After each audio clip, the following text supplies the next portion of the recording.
What up, everybody? Sorry about the delay. I actually ran the intro, but I never hit live, so that didn't really help matters. Hope everybody had a happy new year. We don't know if Chris is going to join or not. I haven't heard from Chris. So if he joins, we'll put him in late. We have Adriana. She is back after a holiday cheer. Anthony's here again, ready to talk. We're ready to talk about the incredible culture win that we had. You know, since we started doing this show, we have not discussed a win as of yet. And tonight we get to discuss a win, which at least to me feels like a loss. So obviously we would like to always get you guys' opinion. Adriana, we'll start with you. You're watching the game. You see the Giants. I don't know what the hell they're doing. They're playing like I've never seen them play in years. How you feeling when this is going down? And how you feeling at the end of the game when they actually win a meaningless game at the end of December? I kept waiting for the shoe to drop. Like every time the Giants do something good, there's always something that goes wrong. Like I always joke that two good things can't happen in a row for them. So I'm waiting for the turnover, I'm waiting for the missed tackles, the long run that goes for a touchdown, something, anything. And when it never came and they scored 5 touchdowns and the game ended, I was like, this is probably the worst thing to happen to the Giants since they drafted Saquon or Jones or like a multitude of other bad things that they have done over the years. I was so furious to the point that after doing my podcast, I got people yelling at me because I called them dumb for being excited about a meaningless win in week 17 that literally no one cares about. It's not good for anything. It's not good for the culture. I don't care. Anyone who says that is bullshit. The people who work for the Giants can say whatever they want. Sure, it's good for the players. Are they happy they got a win? Sure. Did anyone actually believe that they were tanking? No. We know that they weren't tanking. We know that every week for the last 11 weeks, they have gone out and they have tried to win the game. They're just a bad football team, which is why they haven't won any games. And then this week, no one cares. Like, didn't we learn our lesson last year with the whole Tommy DeVito thing? This is my whole argument with people who are like, oh, it's good to get wins for the future. First of all, no, it's not. We just screwed over our future because instead of having the first overall pick that we could have used on a million different players, or we could have traded out to get more draft picks, or we could have done whatever the hell we wanted to make this team better. Instead, we won a meaningless game. Means nothing to anyone except for the players. And now it screwed over the future even more because of the draft pick.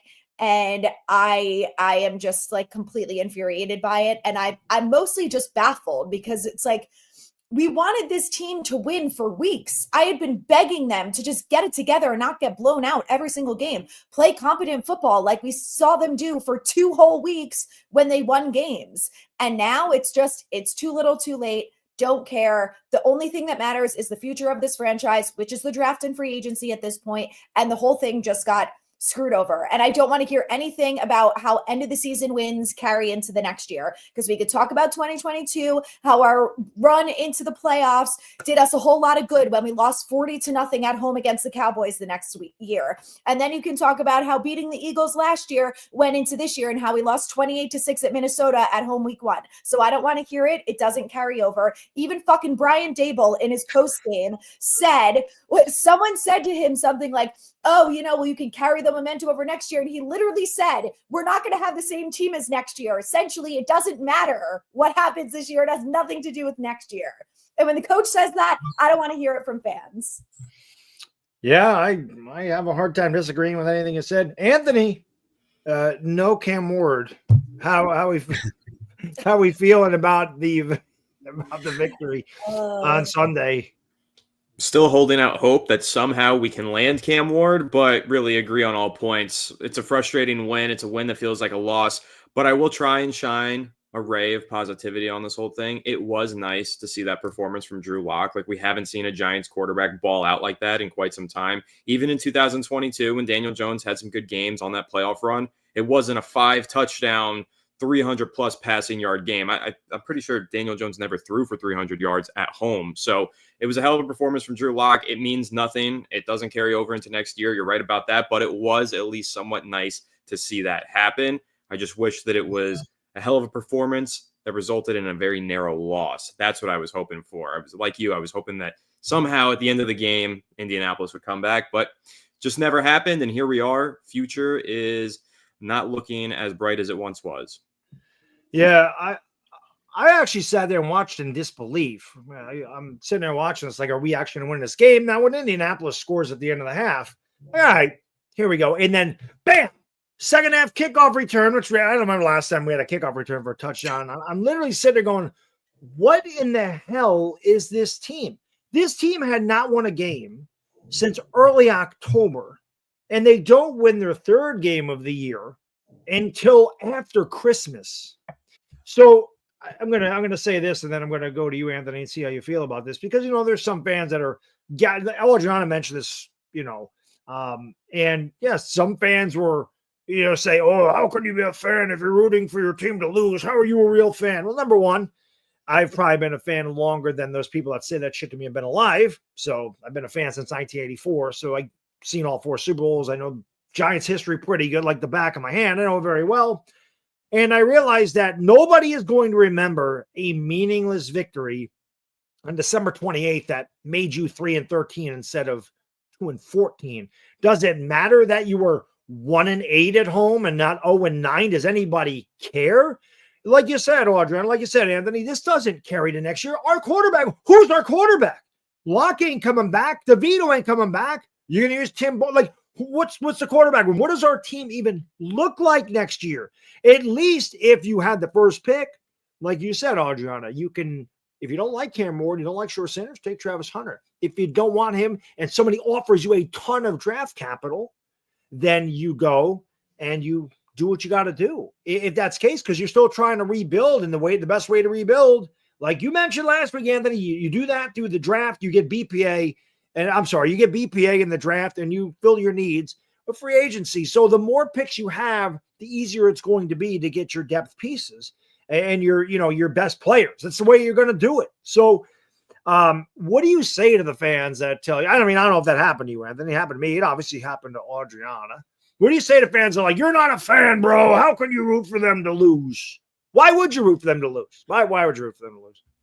Because it helps us in the future. I don't care about a lost season. We've been eliminated from the playoffs since Halloween. That's a long time. We're the first team eliminated from the playoffs this year. So anything that happens after that point, it doesn't carry over. And I think it's perfectly summarized on New Year's Eve. I went and saw one of my buddies from college, lives in Orlando, and he's a big New England Patriots fan. He was like, hey, man, thanks for the number 1 overall pick. So I had to sit with that the whole rest of the night on New Year's Eve. And then the next day we were just chatting about it. And he was like, man, the same thing happened last year. You guys helped us out back-to-back years, moving up the draft order. We have Drake May, and now we're going to get Travis Hunter. And I was like, yeah.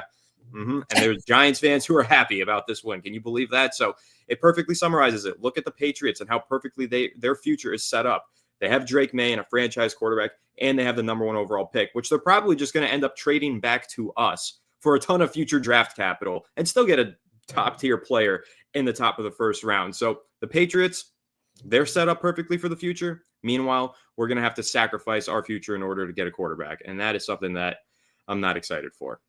Well, John, how do you feel about that? You're not a fan. You rooted for them to lose. You're not happy they won. You're not a fan. You're not a Giants fan. I think that's such a stupid argument, because like saying that you're not a fan because you want the team to lose, it's not week 3. Like Anthony said, we have been out of the playoffs for weeks at this point. I was rooting for the Giants to win up until a couple weeks ago. But first of all, me rooting for the team to lose doesn't affect the outcome of the game. Let's make that very clear. I can say whatever I want. I'm not out there playing the game. I have been begging for this team to get their shit together and play competent football. And the fact that they wanted to do it week 17, it's just too little too late. It doesn't mean anything at this point. Drew Lock having one good game out of the 7 or whatever games that he started doesn't mean anything. It's one win doesn't make this a good football team. Not when you lost 10 games already. It's over. So, I mean, fine. You can say that I'm a bad fan, but I'm going to say that I think you're a stupid fan for being happy that they won in week 17 after having 2 wins. Like, this win is useless. It's useless. It doesn't mean anything to anyone. It's great that Neighbors and what's his name? Tyrone Tracy got 1,000 yards. Good for them. Their stats are great. They could have done that and we still could have lost the game and everyone would have been happy. So it means they're happy for, the next day. And Bob, Papa, and Carl talk about this all the time. The players in the building the day after the game, they're either happy or they're sad. They're off on Tuesday. When they come back on Wednesday, they're focused on the next game. So big whoop. They're happy for 24 hours. Great. And then they're on to the next. Yeah, I mean, I always found that funny because I don't tell people how to root for the team. If you want to root for them to win, fine. But my question to those people, and I still haven't gotten an answer, was tell me what that win accomplished. What did it accomplish? This is all I'm asking. I'm not telling you you're wrong for rooting for them to win. I'm not telling you that. I'm not telling you you're wrong for rooting for them to lose. What I'm asking the people that say, oh, that's a great win, that's a good win, I'm so happy they won. What did it accomplish for the New York Giants? How does it help them? How does it help? How does a win on December 28th, when you hadn't won since whatever the hell was, October 4th, how does this help the Giants? That's my only question. I want an answer to that. That's all. If I'm not a good fan because I rooted for them to lose, I can tell you why I rooted for them to lose, because the number one draft pick is worth its weight in gold. You can do so many things with that. And last year, I was happy when DeVito was winning those games. I had fun. I enjoyed it. But I looked in the offseason and said, look at what that cost us. So when we got in this situation again this year, I'm like, don't do that shit again. You look at what's going on in Washington with Jaden Daniels. Well, we won some games that cost us that. You look at what Drake May is doing in New England. I know New England's not a good team, but he's pretty damn good. Could have had that guy as well. So I'm like, don't screw this up. Just lose out. It means nothing at this point. You have 2 games left. Who cares? Players obviously aren't going to go out there and lay it down. We know that. But come on, man. Like I said, what did it accomplish? That's all I'm asking the fans that wanted to win. What does it accomplish? Why is it good for the team? Because you can say, like Dable, Coach Dable said himself, not going to have the same team. Even when they talk about 2022 and they asked him if they could build off 2020, he goes, this isn't the same team. We got every year teams different. We have to see how we face adversity. We have to see how we do this and how we do that. So I didn't think it was a very good win. I don't think it helps them one bit. I actually think it hurts them. And that's why I was all about, just lose the games and see what happens. So that's all I got to say about that. Now, I want to go into Joe Schoen. I think Joe Schoen had a good draft this year. I do. And people are like, well, you got to wait a couple of years. And I understand that. But we could only judge this year's draft class and what we saw. And I think that he did a pretty damn good job. Definitely his best draft class of the year. Or I'm sorry, of his career, in my opinion. The Malik Neighbors was a beast. Tracy is a great value. Theo Johnson was coming on. Drew Phillips was a dog. He had a good draft. I think, in my opinion, this win should get him fired. And people are like, you're out of your mind. How do you fire a guy after win? And this is my thing. And then I want to get your takes on this. Even I got to run upstairs. I got a text. I'm concerned that Joe Schoen now, if he keeps his job, is going to be desperate. Remember when Gettleman was desperate and we paid all that money for all these players like Kenny Galladay and it really set the franchise back? Now you're going to have a desperate guy in Joe Schoen. I'm concerned that he's going to say, all right, you know what? If I don't win this year, I'm out. So what I'm going to do is I'm going to trade my 4th overall pick and maybe next year's 1st round pick with the Patriots. Because remember in Hard Knocks, Patriots said, hey, if this was a different situation, we might have traded with you. We could have done business, but they wanted Drake May. This year, they don't need that quarterback. So it's very possible. He says, I'll give you 2026's number 1 and number 4, and we're going to go up and we're going to get Shua Sanders or Cameron Ward or whoever the hell they like. And he's going to spend a ton of money in free agency. So I'm worried he's giving up future because desperate times call for desperate measures. Yeah. He is definitely going to be desperate. So I got to run upstairs real quick, but let me know what you think about that. I'll be right back. Go ahead, Audron. Let me know what you think. I'll be right back. Go ahead. And then Anthony, I'll be right back. I am worried about the same thing. And I'm a little worried that Schoen and Dable are now both going to be here. And I think that Shane's only way that he can convince Mara to get him to stay on for potentially more than 1 year is that he has to draft a rookie quarterback.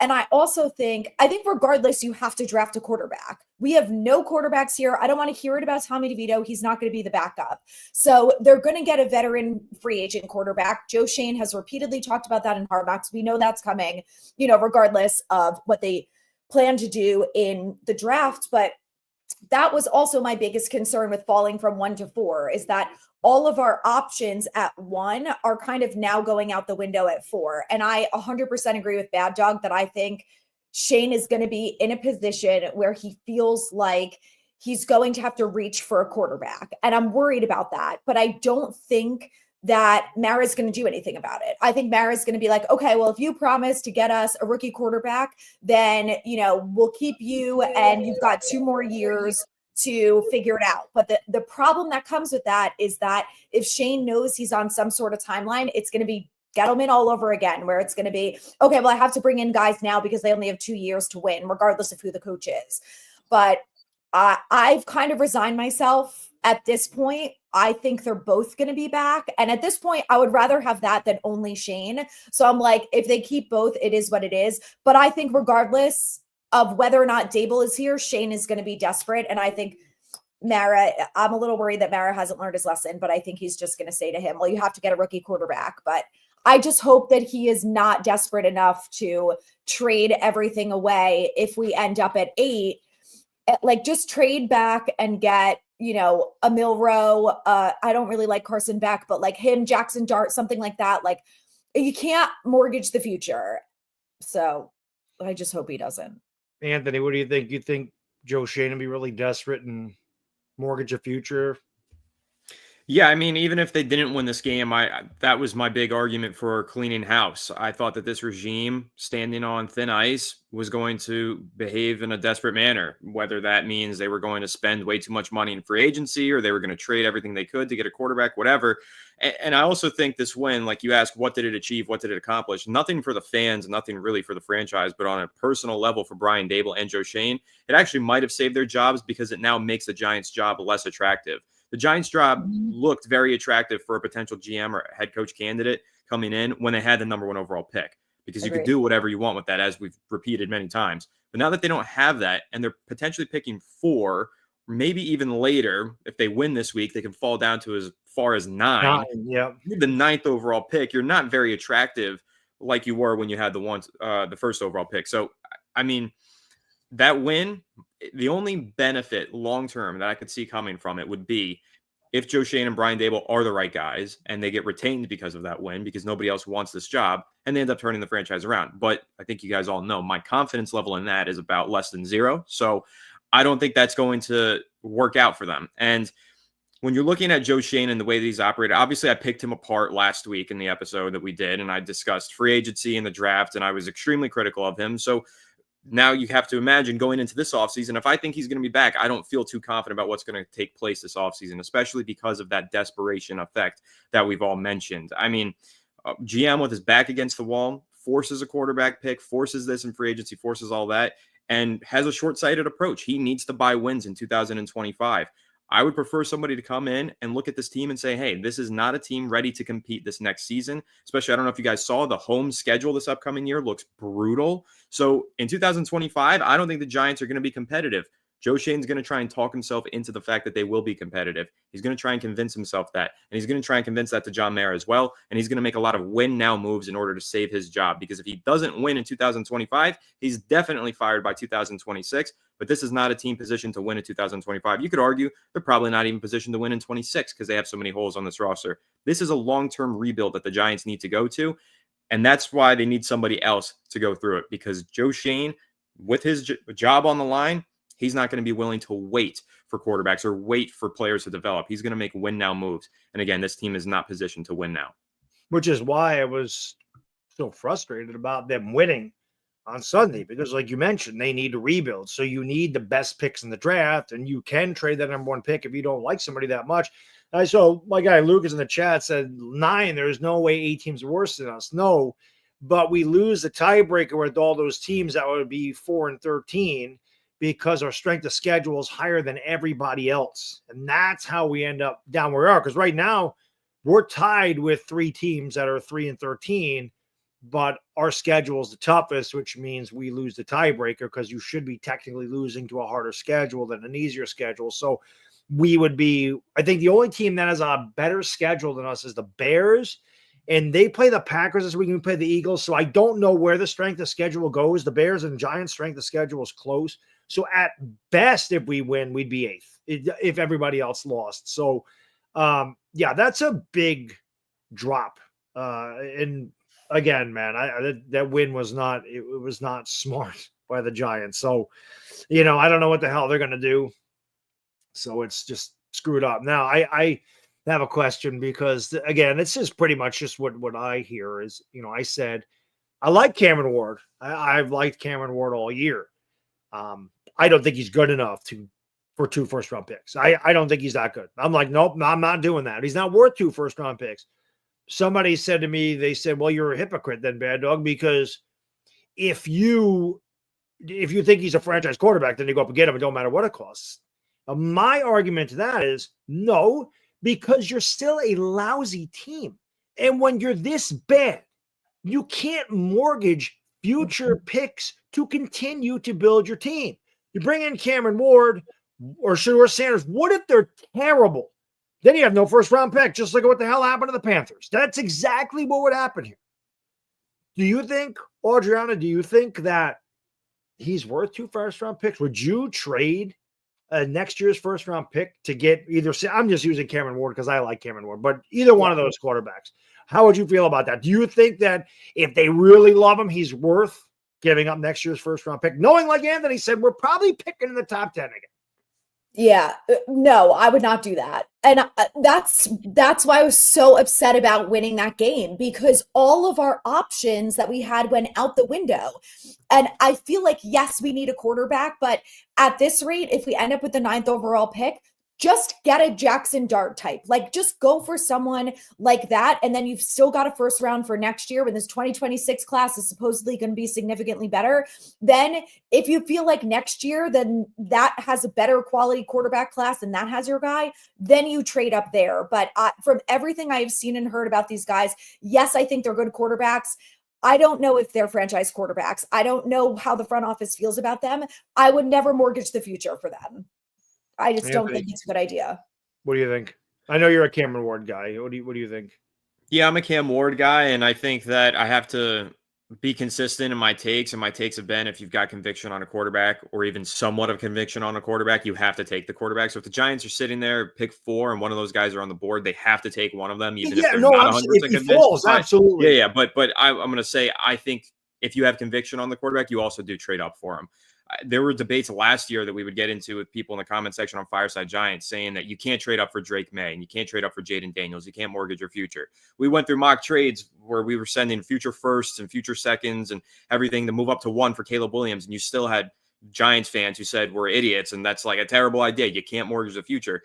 If we had a Caleb Williams right now, we'd feel a lot better where we are. If we had a Jaden Daniels or a Drake May. So even if you don't have a full conviction in Cam Ward, you're never going to have a full conviction in a player in the draft because every player is a 50-50 chance. You never know. It's always a crapshoot in the draft. So for me, if the Giants are in striking distance, they're going to have to make the move to get the quarterback. It might be the desperate move, but they don't have a single quarterback under contract in 2025. They need to throw a dart at the board again. They haven't drafted a quarterback in 6 years.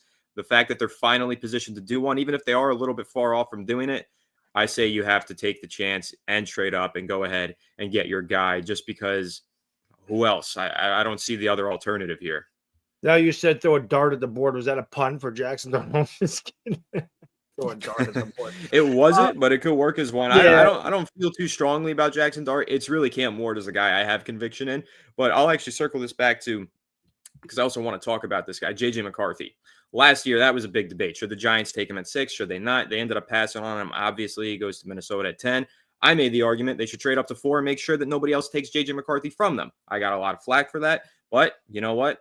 That's just my mindset on the quarterback position. You have to secure it when you have the opportunity to, and you have to make sure that nobody else can take that guy from you. So, again, I would trade up for Cam Ward or Shedeur Sanders. I'm not the biggest Shedeur Sanders fan, but we've got months to go. Maybe I'll come around on him. But right now, if it were up to me and Cam Ward were there and I could trade a future first, I think I'd just bite the bullet and get it done with. Okay. And especially, I think that if that's available to Joe Schoen, I think he will. Because I think his job's in the line, and I think if you draft the quarterback, you have job security. I don't – and honestly, even if we're terrible next year, I would never be for firing a guy after he just drafted a quarterback. We did that with Pat Shurmur, but I would never be, you got to fire the GM because like you mentioned this before, Anthony, when Gettleman was fired, you kind of got forced Daniel Jones, and that's exactly what happened. If you went out and traded up and got Cam Ward or Shedeur Sanders, and and they were 4-13 again next year, and they fired Joe Schoen. You've now, even though like you said, but this is the thing. Again, if we got a new GM, you're forcing Cameron Ward on the new GM, and again, I'm just using him because he's my favorite too. And at the same time, a new GM can't come in and get a quarterback because Joe Schoen's traded the number 1 pick. So this is why for Joe Schoen, it might actually be smart to give away that pick, because they're going to say, well, they can't fire me because who's going to come in and take my job knowing that they have no opportunity to take a quarterback in 2026 because I've traded away our first-round pick. So maybe that's why I'm scared of what he may do. Because like I said, I like Cameron Ward, but I'll be honest. And again, I'm no scout. I'm just a fan. I say this all the time. I just look and see what my eyes tell me. I don't think Cameron Ward's as good as the top 3 guys last year. I think that was worth it, but I don't know, man. I like him, but I don't know. People say, a lot of people don't like the quarterback class, and they say it's a blessing in disguise. I don't know that we've ever had blessing in disguise this year. The last 12 years, it's been pretty bad. Anthony, is it possible that it is a blessing in disguise that if they don't trade and they just take Will Johnson, say, is it a blessing in disguise? Or do you have to wait and see what happens?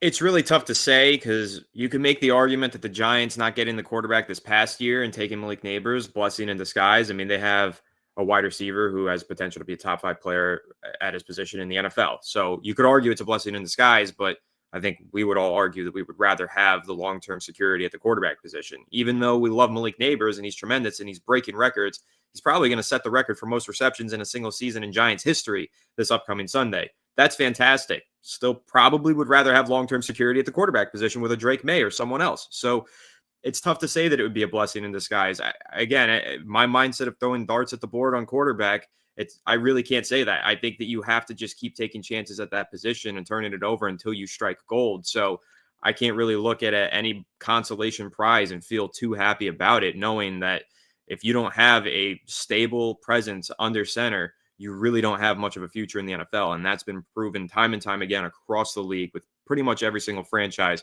at one point or another in NFL history. Adriana, what do you think? Blessing in disguise or tough to tell right now? I think it's hard to tell right now, but I'm on board with them. If they end up 8 or 9, you take the best player available and get a quarterback later. If Dable stays and the fans that love Dable, and I know there are fans out there who still really believe in him, then you got to have some sort of faith that even if they draft, let's say Kyle McCord, I'm hearing a lot about him from Syracuse. You got to have some sort of faith that if they bring in Kyle McCord, that Dable is going to be able to help him improve.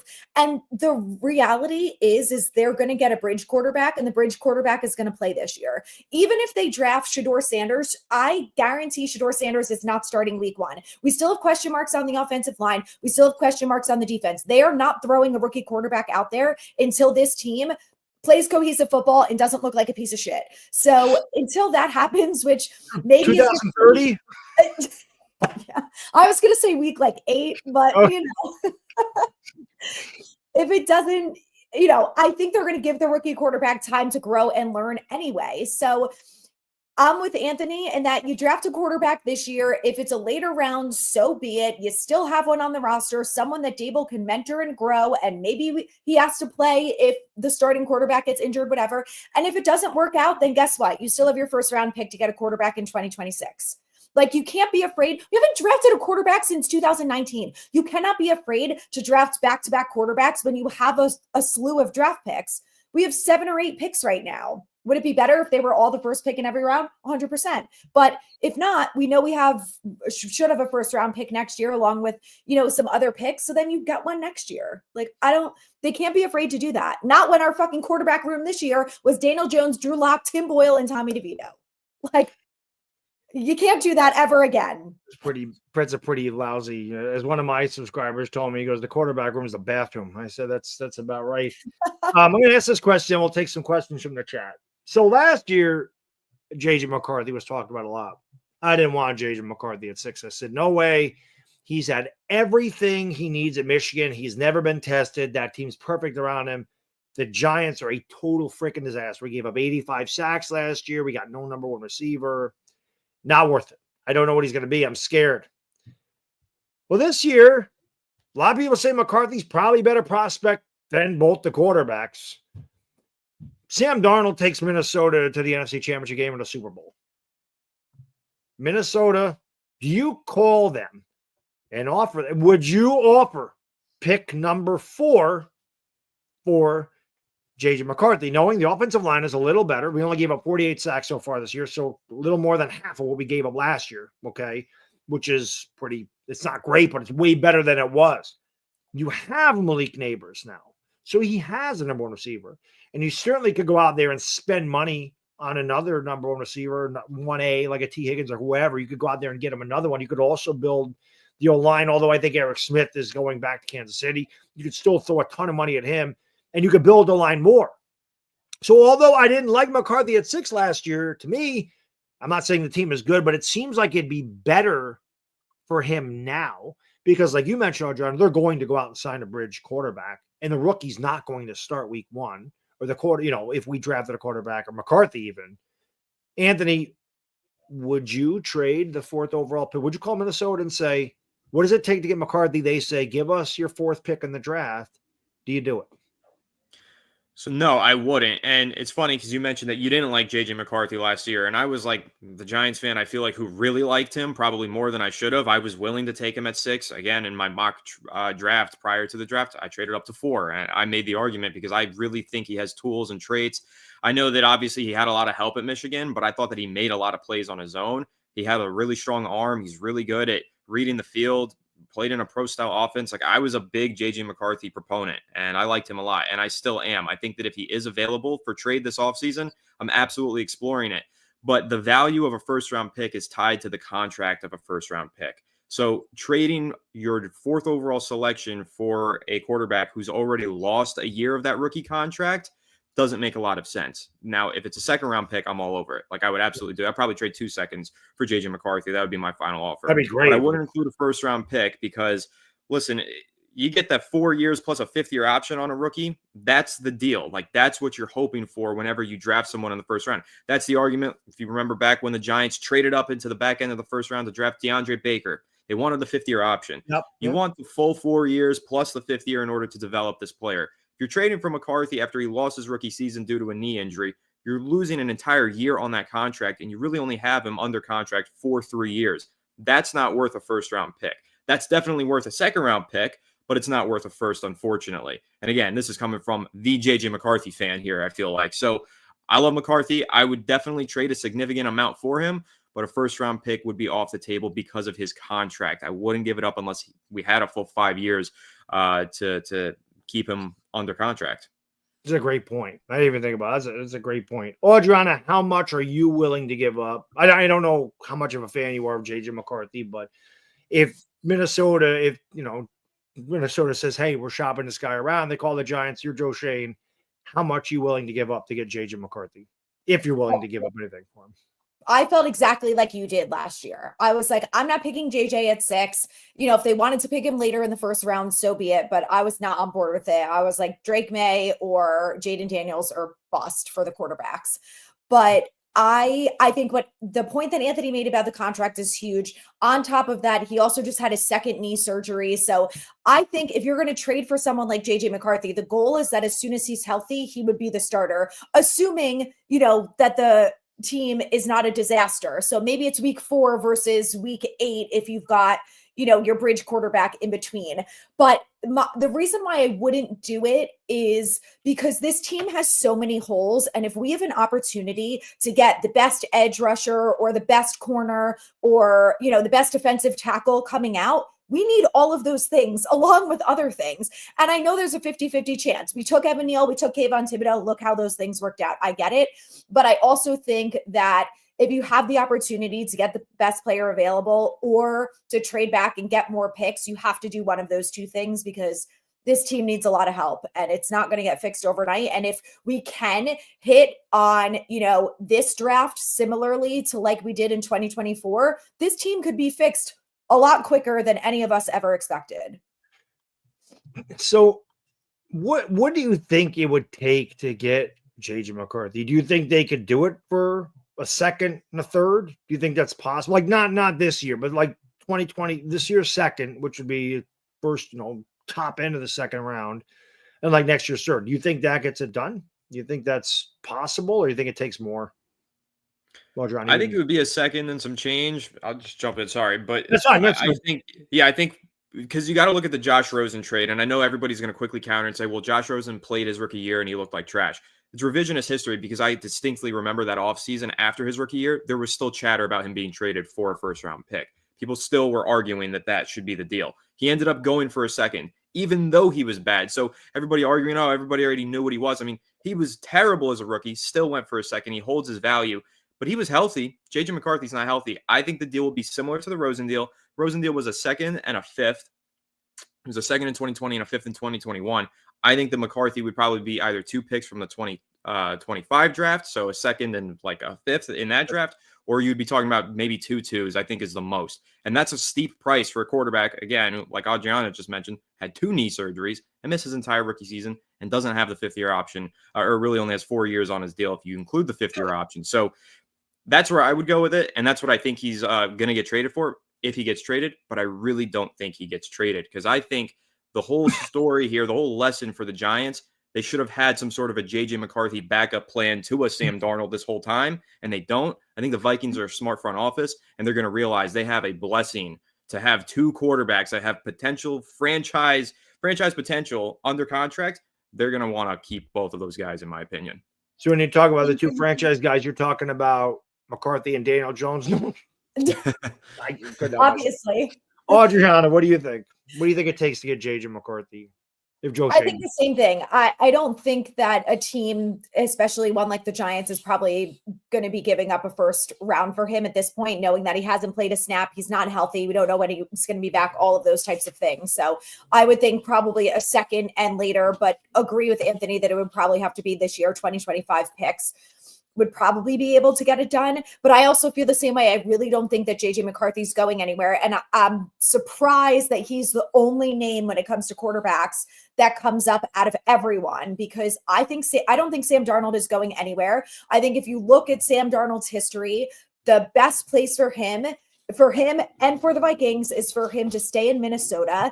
Like, are they going to pay Sam Darnold and Daniel Jones as their quarterbacks next year? Like, they have a rookie quarterback essentially on a rookie deal for another 3 years, potentially 4. I just don't see any scenario where they're willing to give him up for that.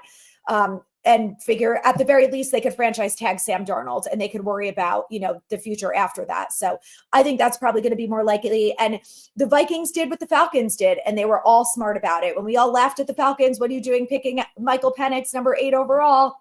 Guess we all have the last laugh, or the Falcons have the last laugh, and they're all laughing at us because they have a good backup quarterback, and we went into the season with our quarterback room. Yeah, so maybe we'll end up with Kirk right. Maybe we'll end up with Kirk Cousins. That'd be fantastic. Not really. I'm just kidding. But let's take a couple of these questions. David, not really a question, says TGFTK. Thank God for the Knicks. 9 in a row for the Knicks. Knicks are good. Listen, New York Sports, well, the Rangers have fallen right off a cliff. Started out really good. New York sports actually isn't bad, though. I know people are like, WNBA don't count, but the Liberty won a championship. The Yankees were in a World Series. The Mets are in the NLCS. Mm-hmm. The Rangers were really good last year. They're not this year. But pretty much New York sports ain't bad, except for the football teams that play in New Jersey. I mean, Buffalo's obviously really good, but, we're talking about the Tri-City area. So thank God for the Knicks. This time of year, yeah, thank God for the Knicks. It's really all we have until March when the Yankees start playing again, for me anyway. Marshmallow says, I feel like the Eagles are going to make sure we win. They have nothing going on other than to screw us. Hey, at least we have pride. No tanking, smart drafting, or player development allowed.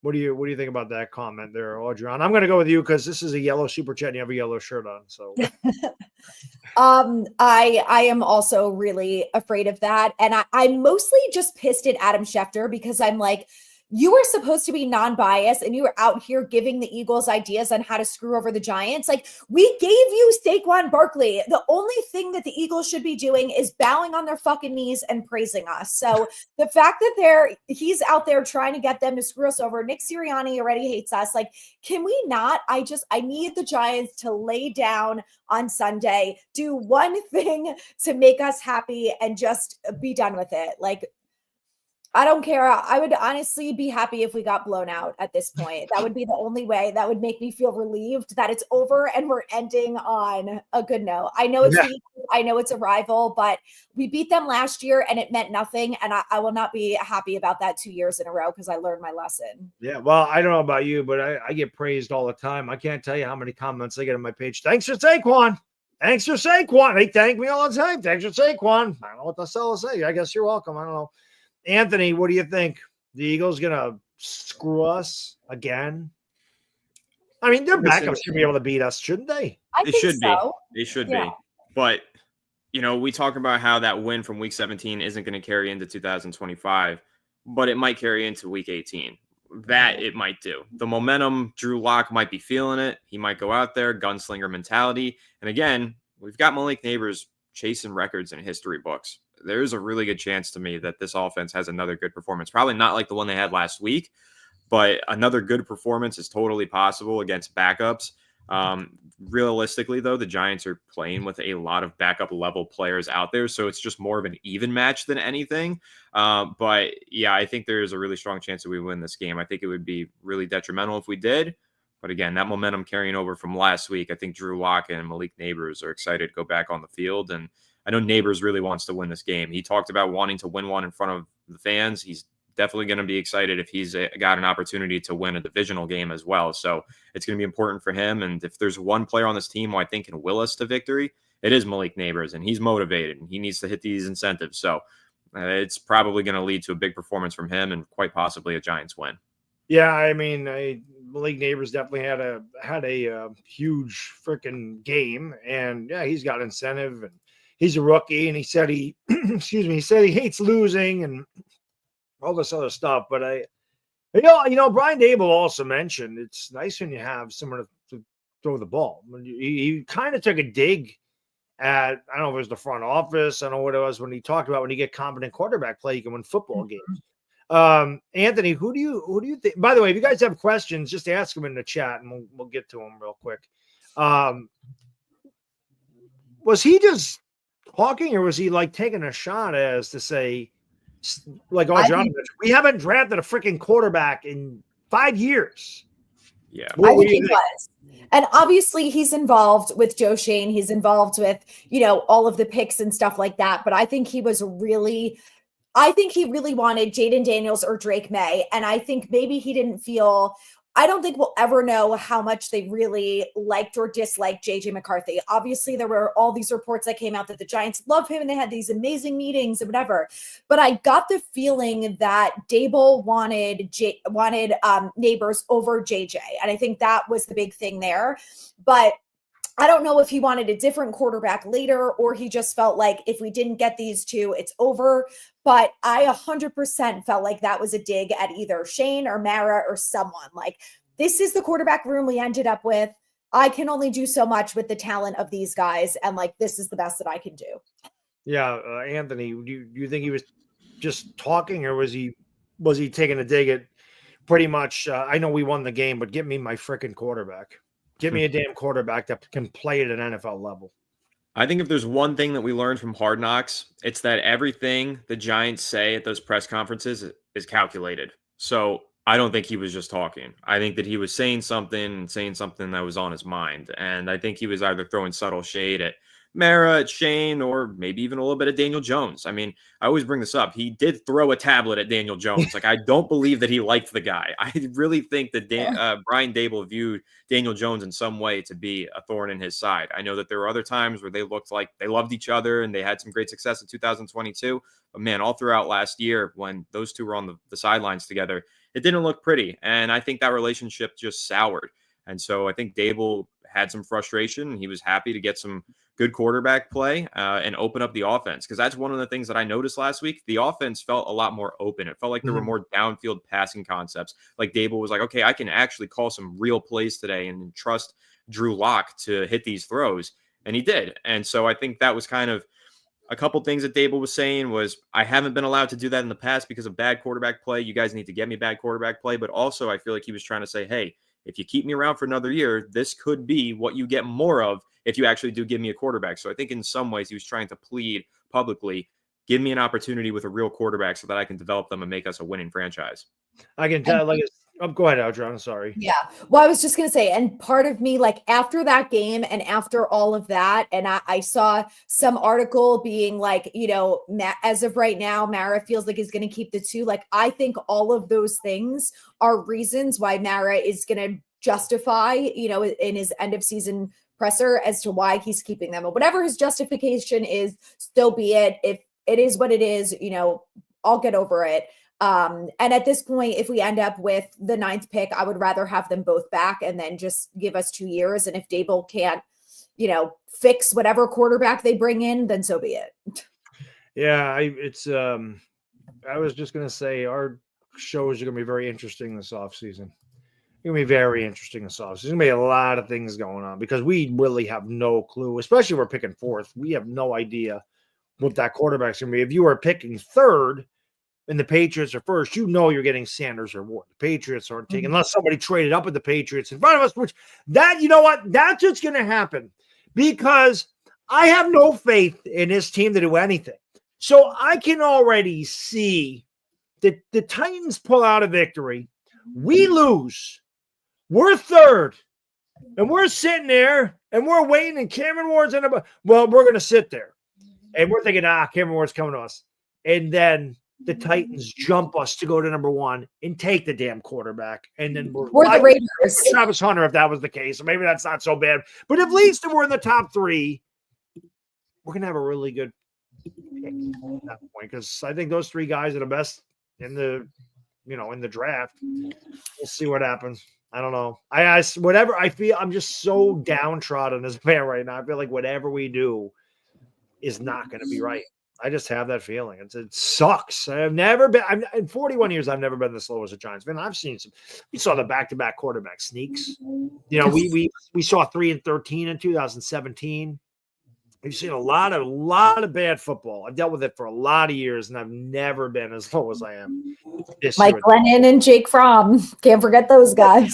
With that, I still at least had fun making fun of Joe Judge. I don't know. It was still enjoyable to me, and I kind of like Brian Dable, so it's hard for me to make fun of. So I'm not enjoying it because I want Brian Dable to do good. Like Joe Judge, I liked him year 1, and then like the first game when he threw the challenge flag, I'm like, screw you, you don't even know the rules. And that's when I came out with one of my quotable things, and I said, "You run laps, Joe," because Joe would always make him run laps for screwing up, and he threw the flag. If you don't know the rules, you need to run a lap, Joseph.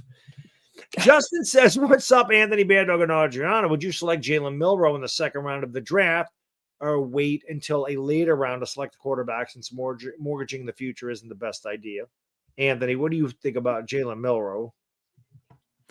I think Jalen Milroe should go back to school, and I think he should transfer, and he should try and do what Cam Ward did. I don't think Alabama maximizes his skill set properly, or maybe they do, but they definitely don't maximize his passing ability. If there is more to be unlocked, they haven't unlocked it. So I think that he should transfer, go to a school that will allow him to develop more as a passer, probably stay within the SEC and continue to be good talent if he can. But I don't agree with his decision to declare for the draft. I get it. 2026 draft class looks like it's going to be uber competitive. So maybe that's what he's trying to avoid. Maybe a team told him that they like him in the 1st or 2nd round, and that's why he's doing it. But I think he's a very raw and unfinished product. And I think that he definitely needs more time to develop. And for the New York Giants, a team that probably needs somebody to step in their rookie season, I'm not so sure that Jalen Milroe is going to have the ability to do that. He needs more refinement as a passer, and this is a passing league. There's only so much that a good dual threat quarterback can do for you if only one of those threats is significant. So I'm not crazy about Jalen Milroe. Listen, if we don't take a quarterback in the 1st round, sure, take the flyer on him. You got to throw a dart at the board, as I always say, but it's not my preference, I'll say. I'm not. I agree with you. I really haven't seen enough for Jalen Milroe to go, that's definitely a guy that I want. I probably prefer Dylan Gabriel over him if we're going to the 2nd round. But again, who the hell? I just feel like whatever the hell we do ain't going to be right. Hey, Adriana, what are your feelings about Jalen Milroe? Would you take him? What is our pick right now? We'd be 36th in the 2nd round. Is he worth the 36th pick? That's a good question. I don't know. I do like Milroe. I think he has some raw talent. I think he definitely needs some help, especially when it comes to decision making. Some of his late game interceptions have been questionable choices. And I'm like, listen, if you're Jameis Winston, I get every quarterback is going to throw interceptions. If you throw touchdowns too, I can deal with that. But some of the decision making, I have a little bit of question marks on. And I don't know if that's something that Dable can really work on. I would like to believe that it's something that he could help improve over time. But I do like Jackson Dart as well. So I think it kind of just depends on our pick and where we're at.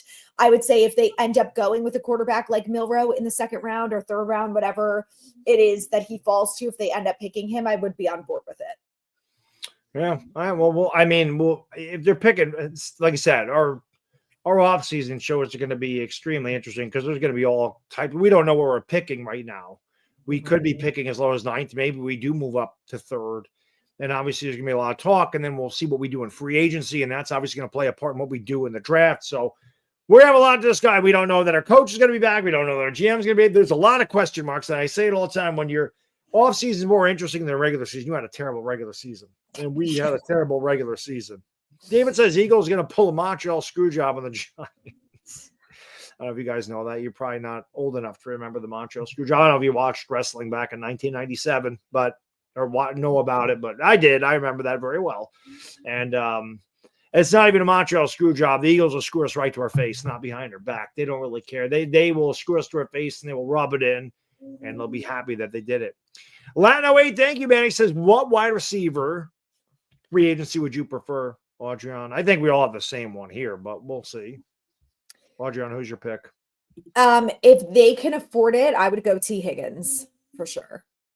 Anthony? I like Chris Godwin. I think he's a dependable over the middle of the field threat. Coming off of an injury, you might be able to get him on a little bit of a discount. He's veteran presence. I like him a lot. I actually mentioned somebody, though, prior to this Colts game on Fireside Giants as a trade candidate entering the final year of his contract. Oftentimes, you'll see receivers get flipped going into that final year of the deal, especially if the team has a lot of wide receiver talent and they can't afford to pay them. Colts, I don't think, are going to be able to afford to pay Alec Pierce, and he's really good. And he just lit us up. Like the day before that game, I said that on the channel, and then he lit us up the next day. I was like, yeah, that's the guy that I want, because I think he's a perfect pairing where if you're trying to replicate what the Bengals have, I think that you've got your Jamar Chase and Malik Neighbors. Now you need your Higgins. You can either go spend big on T. Higgins, or you can get a player that's similar and Alec Pierce, not the same quality of talent, but a big body, vertical threat receiver, contested catch guy. I like him a lot. But if we're talking free agency, I like Chris Godwin. Yeah. I do think that the Giants are going to spend big. I think he's going to spend big on a number 2 receiver. I don't think Darius Slayton comes back, and you obviously can't depend on Jalen Hyatt. It's unfortunate. I don't know what the hell happened with him. And Wan'Dale's a nice slot guy, but he's definitely not a number 2. And just, I guess if there's one thing I'm excited about, if you can find any kind of silver lining in the dark cloud that was this horrible season, seeing what Malik Neighbors was able to do without a legitimate number 2 receiver, with Daniel Jones, Tommy DeVito, Drew Lock, and Tim Boyle throwing him the football. I just think to myself what this guy could be with an adequate quarterback and another threat on the outside. So I do think that the Giants are going to spend big. It might be Godwin. It might be somebody else that can actually take some pressure off of Neighbors, because I can only imagine what he could do if there's somebody else that other teams had to worry about. And he had to worry about the quarterback throwing the ball down the field, which is something we haven't done at all until, like you said, Anthony, this week. I would just love to know where this was when Drew Lock was playing every other week. Like, why the hell are we throwing the damn ball down the field every other freaking week? Why do we? You had Evan Neal. Evan Neal was the right tackle on Sunday, and he didn't get sacked once. Like, yeah. They didn't even sleep him. What the? Yeah, I remember watching a game going, have they even knocked Drew Lock down today? No. It's terrible. Not once. David, thank you, brother. He says, should the Giants sit Neighbors, Burns, Tracy, and possibly the others and not put next season at risk if one of these players were to get hurt? If Saquon is sitting, so should Neighbors' records be damned. Adriana, your thoughts on that? Yes, I would love them to. Sit everyone. Sit Illuminor. Give all the guys practice. Give Evan Neal the reps. Give, Deontay Banks needs them so he can stay. But all the other starters, sit them. Let Devin Singletary play. They won't. Let Eric do Gray that. give some carries. Yes, Eric Gray, let him return punts. Great. Yes. Do it. Anthony, what do you think? They're probably not going to sit Neighbors. He's going to want to play. No, But they what won't. do you think? Do you think they should sit them? Probably not. What's the point at this point? Like, the number one pick is like already very, very unlikely. You need too much to break free. So just whatever. I guess whatever happens, it happens at this point. I mean, I guess it would protect the long-term health of these guys. I think Burns, of those three, Neighbors and Tracy are rookies, and I think they're still trying to, bolster their stats. But Burns has been playing through injuries for like 8 weeks. So I would say, yeah, give him a rest. He definitely doesn't need to play. He's proven everything. Pro Bowl alternate. But yeah, Neighbors and Tracy, I think they want to get a taste of a divisional win, and I think they're going to try their best to get it. Yeah. Well, like I said, if nothing else came out of this season, and nothing really did, at least you look at that rookie class, and this is what I go into next year. And again, it doesn't translate to next year because I thought Deontay Banks had a pretty solid rookie season. And he was terrible this year, and you just never know from one year to the next. But I really do think Neighbors is a real deal. I really do like Tyrone Tracy. I think that's a great value, and I really liked Andrew Phillips. I didn't really know much about Drew Phillips. I don't watch Kentucky football, and I was like, why did they take Cooper Beebe? Like, we could use some depth in line, and they didn't take him. And I was like, well, okay, whatever. I wasn't really mad, but I would have preferred the lineman. Then I watched him play, and I'm like, that was a really damn good pick. Because I think he's been awesome. He's a great tackler. He's a dog. He just plays his ass off, and you need those. He's a football player. As John Madden would say back in the day, he's a football player. The Giants don't have a lot of football players. Like, you need those guys that just throw their nose and they just throw their body around. They don't care. Reckless abandon. You need some of those guys on this team, and I like him. So I don't know, man. It's been a very tough season. That's what I do know, and we only got one. We got one more freaking game to get through. Well, yes, but there's one more highlight that we need to talk about that I have to be honest, I'm surprised. And maybe it's just because the season's not over yet and everyone's just depressed or excited after Sunday. The biggest highlight, I think, to come out of this year is that we're finally done with the Daniel Jones experiment. Cool. Yeah. Because people have been begging for years and now it's over. Or maybe they're all just over it already because he's gone. Praise God. Good point. That might be the highlight because finally we can just be done with him.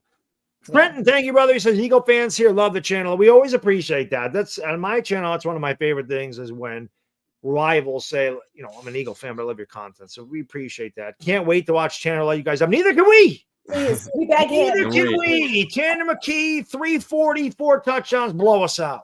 Please. We would love that.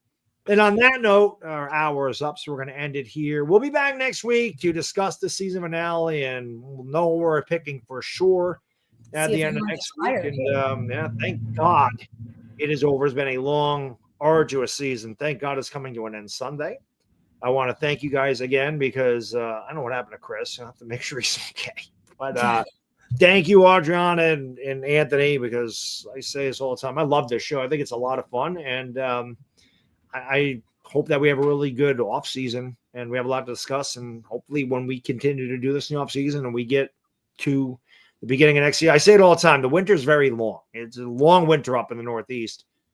When you get to the spring, it flies by before you know it's September. So I'm just hoping September is going to be good. So everybody out there, thank you for joining. Appreciate it. If you haven't done so, like the channel, subscribe. We're going to do it every week, maybe 2 shows in the off season a week. And Happy New Year, everybody. We'll see you next time. For Anthony, Audron, it's Bad Dog. We out. Peace.